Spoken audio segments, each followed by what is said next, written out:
కాంగ్రెస్ ప్రభుత్వం ఏ విధంగా ఈ తెలంగాణ రాష్ట్రంలో రైతాంగాన్ని ఇబ్బంది పెడుతుర్రో స్వయంగా ఈ తెలంగాణ రాష్ట్రంలో ఉన్న ప్రతి రైతు గమనిస్తా ఉన్నాడు.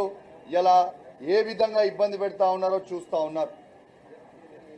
ఇలా నేను ఒకటే అడుగుతా ఉన్నాను రేవంత్ రెడ్డి గారిని, నిన్న మీరు న్యూస్లో చూసుంటారు, ఓ చిన్న పిల్లగాడు ట్యాంకర్లతోని మా పొలం ఎండిపోతా ఉంది, మేము నీళ్లు కొడతా ఉన్నాము, చూడండి మేము కాంగ్రెస్ పార్టీకి ఓటేయమని చెప్పి నా తల్లిదండ్రులకి నేనే చెప్పిన.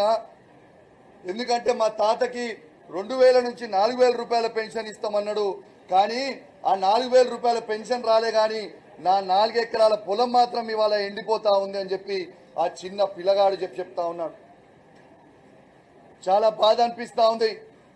ఇలా తెలంగాణ రాష్ట్రంలో రైతాంగం ఎంత ఇబ్బంది పడతా ఉన్నారో మీ అందరు కూడా చూస్తూ ఉన్నారు. ఇలా ఎందుకు నీళ్లు ఇస్తలేరు, ఇలా పంట పొలాలు ఎండిపోతా ఉన్నాయి, మక్క పరేడ్లు ఎండిపోతా ఉన్నాయి, పత్తి చేన్లు ఎండిపోతా ఉన్నాయి. ఇవన్నీ కూడా ఎండిపోతా ఉంటే వీళ్ళ జలసాలు చేసుకుంటా వీళ్ళు తిరుగుతూ ఉన్నారు. ఇలా కేసీఆర్ గారి మీద కోపం ఉంటే, మా బీఆర్ఎస్ పార్టీ మీ ఎమ్మెల్యేల మీద మా మీద కోపం ఉంటే మా మీద తీర్చుకోండి, కానీ మా తెలంగాణ రైతాంగం మీద తీర్చుకోవద్దని చెప్పి సందర్భంగా తెలియజేస్తా ఉన్నాను. ఇలా కేసీఆర్ గారు ఉన్నప్పుడు నీళ్ళు ఎట్లొస్తాయి, ఇలా కేసీఆర్ గారు దిగిపోగానే నీళ్ళు ఎట్లా బంద్ అయితే అని నేను అడుగుతా ఉన్నాను.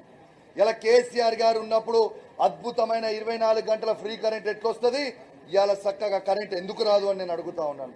కేసీఆర్ గారు ఉన్నప్పుడు రైతు బంధు టైంకి ఎట్టబడుతుంది, ఇవాళ రైతు బంధు టైంకి ఎట్టబడదని నేను అడుగుతా ఉన్నాను.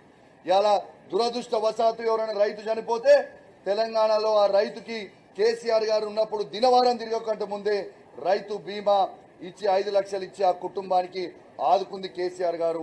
ఆనాడు కేసీఆర్ గారు ఉన్నప్పుడు ఎట్లా వస్తాయి